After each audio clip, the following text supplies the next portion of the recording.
2 for 1. So many.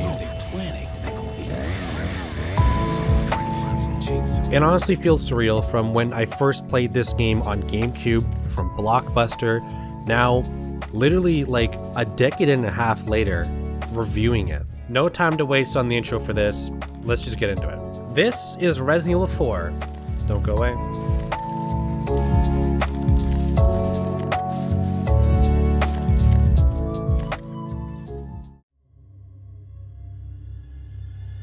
So, if you've been following my channel recently or just been on my Twitch, you'll know that I've been playing through all the Resident Evils on road to Resident Evil 8, aka Village. I've played through 0, 1, 2, Code Veronica, I will get to 3, but that leads me up to 4. And generally, if you look at all the classic Resident Evils, they look pretty damn similar, at least gameplay-wise. Resident Evil 4 is the first game in the series that takes a pretty large leap. Not just for like the series, but gaming as a whole. Some would even argue that Resident Evil 4 was the game that birthed out behind the shoulder camera action sort of type gunplay. All new, aim and shoot, zero in on your enemies with laser precision. If you told some like 11-year-old kid, you'd be like, yeah, I did that on Fortnite. Be like, no, this was new then. New gameplay mechanics, behind the back camera perspective and hit zone aiming system. Brand new stuff. It also says, no joke, on like the original GameCube case, destined to be the greatest survival horror game of all time. Literally says that. I don't know who said that quote, but goddamn, he was right. Whether you love Resident Evil 4 because of what it is, or you hate it because where it took the rest of the series, there's no denying the impact of Resident Evil 4. But enough about what Resident Evil 4 did, let's talk about what it is. Resident Evil 4.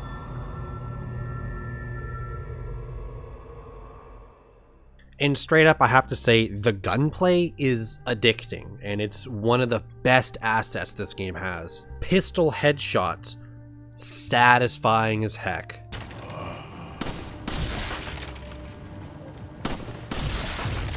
Shotguns feel powerful.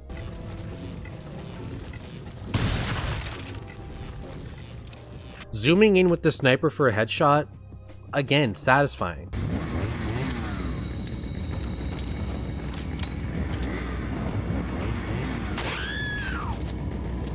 This is most highlighted in when you're in the village or highly enemy populated areas, but the maneuverability of Leon and the way you control him isn't 100%, you know, absolutely parkour Dying Light style. It's a bit restrictive. And you pair that with the huge amount of enemies that can one-shot you, there is a good sense of tension when you're in combat.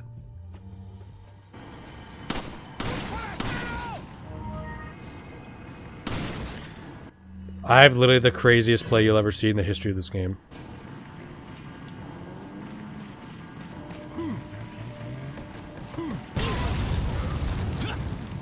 So that didn't work out exactly as I planned.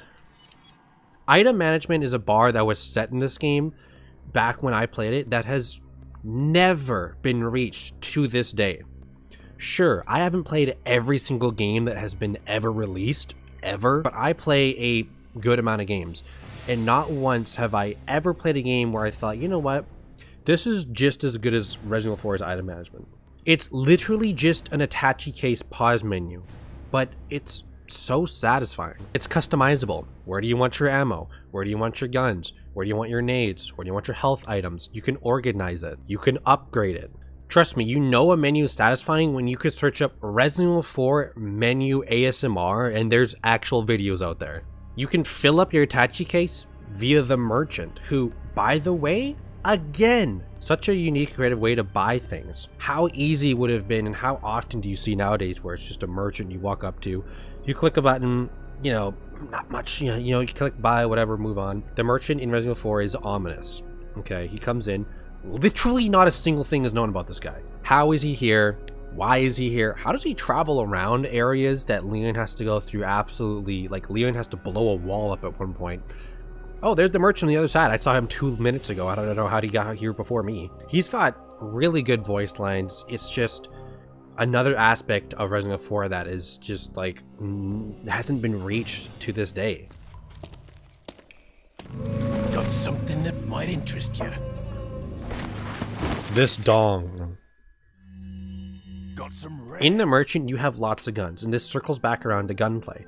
There is a lot. It's not just like, oh, you have 4 different types of pistols, and the only difference between these pistols is, you know, like a little bit of damage or something, like something you see nowadays, like the Vision or Ghost Recon. Sure, there's different guns in Ghost Recon Breakpoint. Does it matter? No, the game was crap. In Resident Evil 4, yeah, there's like 4 different pistols, but guess what? The Punisher can shoot through multiple enemies. The main handgun, 5 times critical chance for headshots. Red 9 comes with a stock and looks and sounds just gorgeous. The Blacktail is the most balanced gun in the game. You can say the same for shotguns too. The exclusive upgrade on the Striker takes the capacity for magazines to 100! That's so good, but do you like power more? Then go for the other shotgun. That's the exclusive there. You could literally play this game 4 times over with different sets of guns and have a different experience every time. Something controversial that I'm about to say, maybe a hot take. I know it's a hot take. People don't like QuickTime events, QTEs. For me personally, I don't understand that reasoning. Like, I don't understand, because people think, from at least the things that I've seen, they don't like it when they're in a cutscene and oh, randomly a button pops up. For me, it puts me in the shoes of the character even more. Like, even in games like Resident Evil 5, I like it. But in Resident Evil 4, the QTEs, I do like them. Got you on quick, as expected. After all, you and I both know where we come from. Now, for the main story, with Ashley and everything, is if you've seen or played anything in this game, that's always his biggest anchor. The escort mission for Ashley, which is a good 30-40% of the game you'll be with Ashley, is annoying. Now the answer is yes, Ashley sucks. But I do believe it gets a bad rap. It's hard for me to actually justify it being good or bad or not, because as a very experienced player in this game, it is very easy for me to do stuff in the game. I'm very experienced in the combat of Resident Evil 4. I've really mastered it, like no joke mastered it. So dealing with Ashley on my side is 95% of the time no problem. Yeah, sure, 5% of the time she just goes banana cocoa nuts and just dies.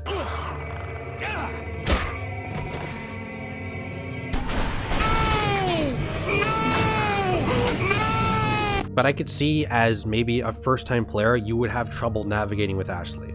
So I do see that side. Under presentation, we got a lot to talk about here. The music,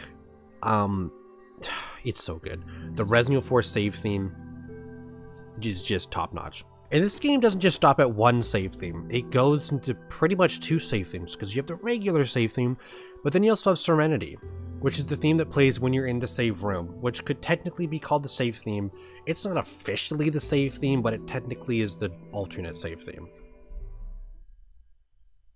Serenity theme, by the way.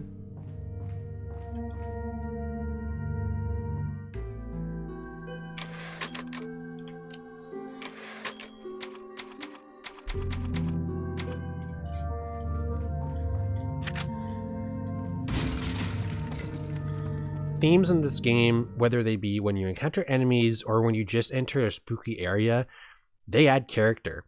They add atmosphere. They add a bunch to the game that people don't even realize. Right? No.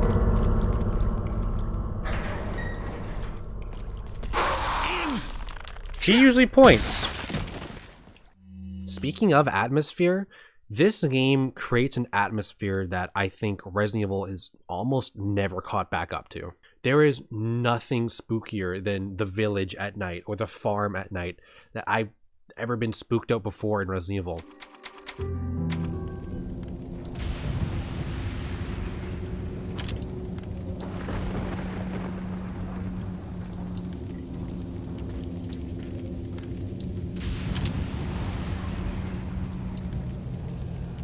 The sound effects, and okay, this might tell me if this is a hot take or not. Sound effects in a video game are probably top 5 most important things to get right. For a game to be memorable, it has to be unique. And yes, Resident Evil has unique sound effects in the past, definitely in the menu system. If you hear this and you've played Resident Evil before, it's just, I love this sound.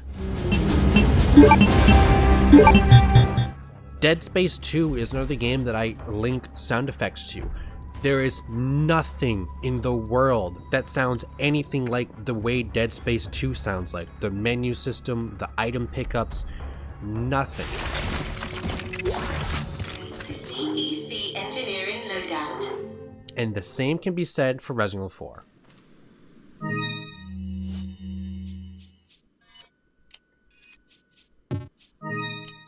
Speaking of healing, by the way, the HP bar is brilliant.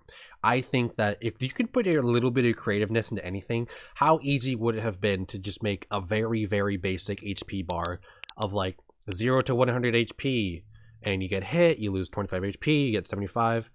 Very easy.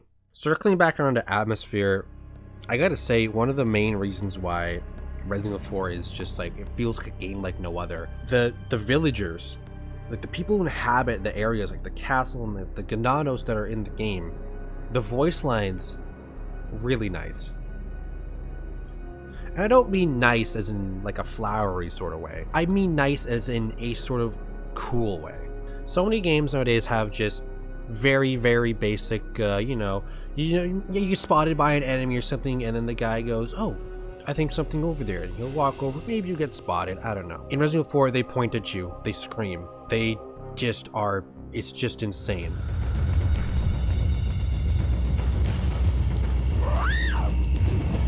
Dude, oh my god. Some of those fucking, like, quips are so fucking spooky still. Like, listen to this one. Okay, maybe one more. That one's nuts. That's a crazy one.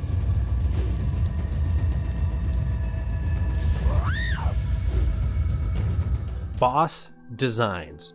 And this is where another factor I think Resident Evil 4 nailed, which I know I've been praising Resident Evil 4 this whole time, except for talking about the Ashley escort stuff, but how could I not? Resident Evil 4 has a fun factor that is almost completely lost nowadays. There's no creativeness like Resident Evil 4 bosses.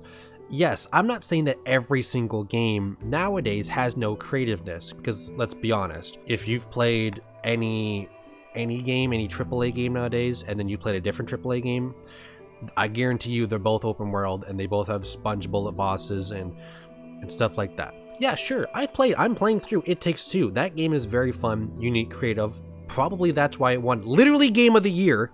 But in Resident Evil 4, how easy would it have been to have just like a boss or a mini boss with just like a weakness, and like, oh, he's got a weak heart, shoot the heart, he dies, or whatever.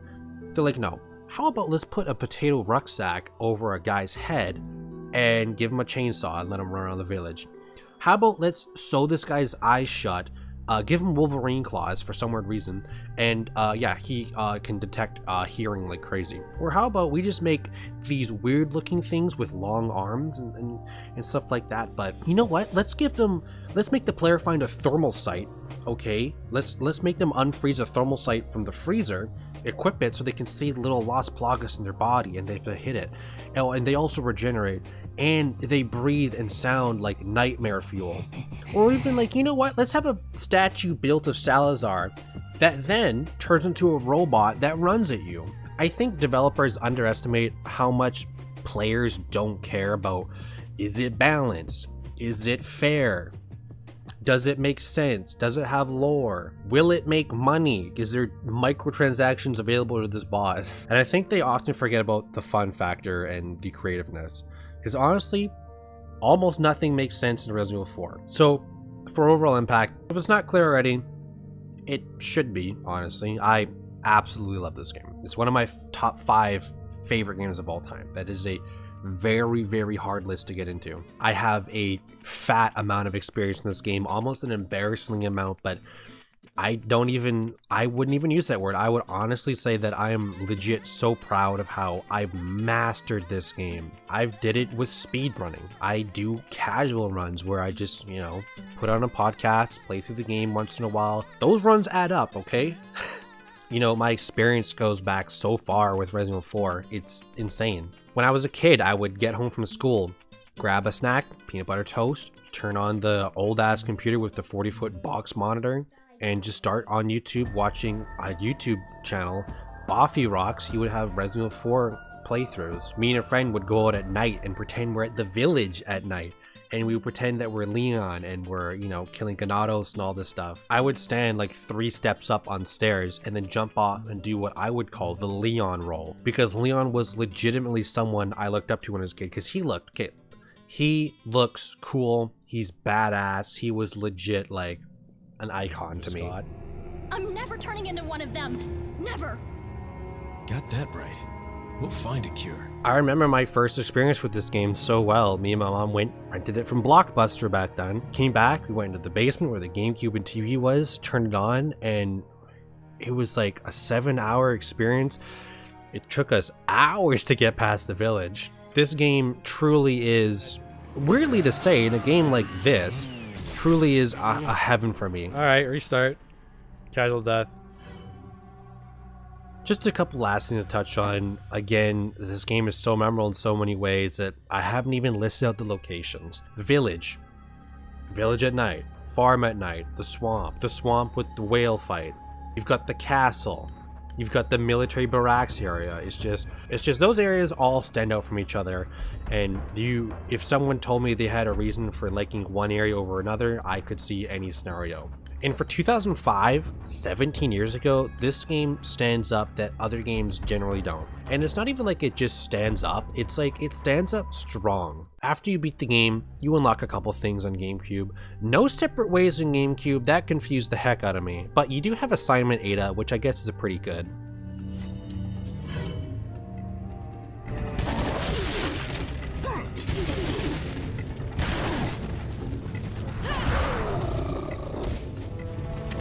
And you also have Mercenaries, which I actually really like the Mercenaries in Resident Evil 4. You can unlock people like Krauser, God damn, Punk, and even Wesker. And I gotta say, some of the stuff in there was crazy. Like Wesker has a silenced pistol. His moves are just fucking OP. God, bro. So Wesker's dead. Saved by a villager! Saved by a freaking villager! You know I'm gonna do that villager too? Get over here, bro! Oh shit, no, get off me. Hold up, this guy just maybe loves my neck too much. Yo, this chick, get ready. Boom! I get the whole village going, bro! The whole village! The final last touch I have to say about Resident Evil 4. Something that I haven't even mentioned yet. The villains and side characters are just... This game is so complete. Lewis, although he's not in the game as long as people think, he is a well-liked side character. Ada's in the game. I think this is probably one of Ada's best outings. You have main villains like Sadler and Salazar and Chief Mendez, which they're all different from each other, especially in the height department. Especially Salazar. Salazar is such a little shit. After we find her, don't you worry about her. Oh yes, I let our miserable insects out for some exercise down in the sewer. Especially Salazar. Watching Salazar go from a cocky little punk dude all the way to crying, running into an elevator, it's just so funny to watching him fall apart. There's a point where he like freaks out and like busts his webcam on fucking the comms. You even got people like Krauser, who I didn't even mention the fight with Krauser. It's one of my favorite boss fights of literally all time. What are you gonna do, Krauser? There's one in the north, and the other in the east. And let me guess, you got the last one. And speaking of the comms, just little cutscenes like the comms where you talk to Hunnigan and stuff like that adds so much to the game. An hour. Leon, I've been able to get some new info that might help you. Fill me in. Apparently, there's a religious cult group involved. They're called the Los Illuminados. But without going into any more detail, I'll spare you the time and just tell you the obvious score at this point. I'm giving this game, Resident Evil 4 for GameCube, 10 out of 10.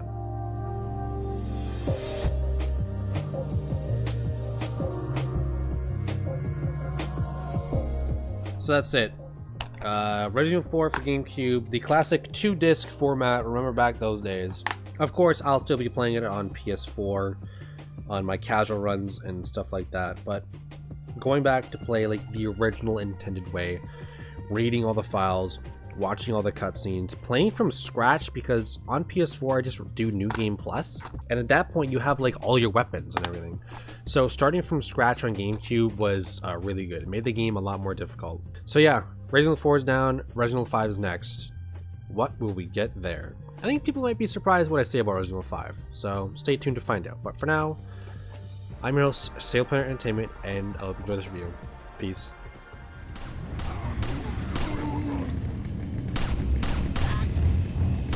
Oh yeah, here we go.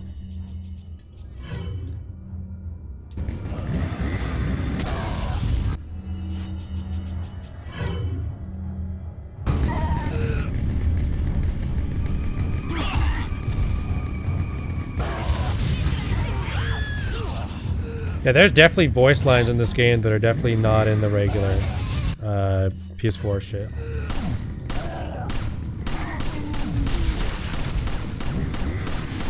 He's the chick that got cock blocked on the stairs by his teammates. What is up? I know what you're thinking. You're only here for the bonus Easter egg soundtrack I put in at the end of every video. But did you also know I have a donation page under Buy Me a Coffee? Donate whatever you want to my channel and I'll put half that back to an environmental charity. So that's that. Enjoy the music. Peace out.